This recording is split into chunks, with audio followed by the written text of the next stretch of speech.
Here's 20 things you're doing wrong in Rust. If you're ever getting door camped, one thing you can do is stick a grenade to your door and open it. The grenade will go through the wall, blowing up whoever would door camping you. If you ever need to reskin loads of items, instead of doing it one by one thing you can do is press shift and hover loot. This will reskin your items to the last skin you used. The next thing you're doing wrong is only using one building plan, as when you only have one, you have to right click and select a new building tile, which can waste a bit of time. Instead, if you use multiple building plans, you only have to press a button to swap between building tiles, which is a lot faster. As I'm sure you know, whenever you use a boat in Rust, it makes a lot of noise, but you can actually make the boat silent. Instead of holding down W, try tapping it over and over again. You won't go as fast, but it's much quieter.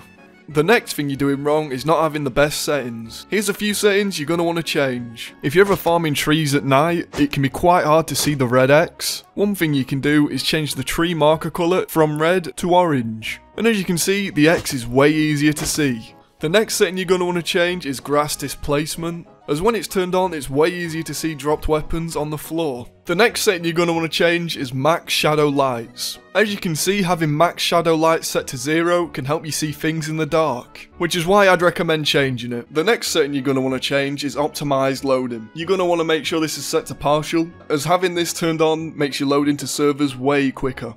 And the next setting you're going to want to change is max gibs. The higher this setting is, the more debris you'll see when you break things. Having loads of debris on your screen mid-raid can be pretty distracting, so I have it on 0. The next thing you're doing wrong is not using pay-to-win items. This includes items like buggy boards, which are faster than flippers, doors with windows to see if you're getting door camped, the Arctic suit to give any hazmat 33% cold resistance, and using camouflaged armor sets to blend in with the environment. The next thing you're doing wrong is not using mixing tables enough. Whenever you craft gunpowder in a mixing table, it uses 10 less charcoal. Another thing you can do with a mixing table is craft 5.56 ammo without a tier 2 workbench. As I'm sure you know, you can't use ladders in monuments, but there is one exception, being cargo. One thing you can do with ladders is block off the entrances to the lower levels, making cargo easier to hold. The next thing you're doing wrong is not using safe zones enough. In safe zones you can use the in-game shops to buy items and resources. One thing you can buy is tactical gloves. Then all you have to do is recycle them and you'll have a bunch of sewing kits. This can also be a pretty good way to get a bunch of rope and a bunch of cloth. Another thing you can buy is smoke grenades, which you can recycle into metal frags and gunpowder. Then you can go to the workbench and craft some pistol ammo. Another thing you can do at safe zones is missions. At Fishing Village you can actually do a mission that will give you a pump shotgun as the reward. All you have to do is untie 10 underwater crates. You can also farm scrap in safe zones by fishing.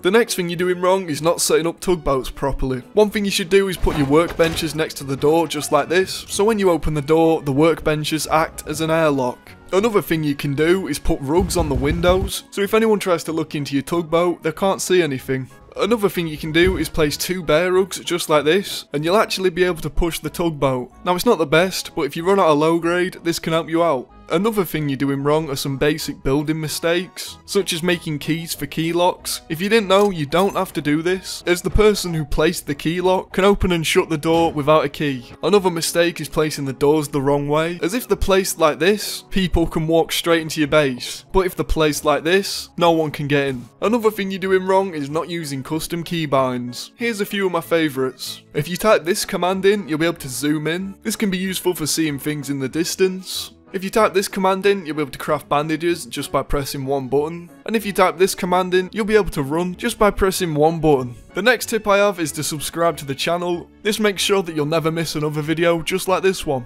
And the final tip is to watch this video where I go over one tip for every monument in Rust.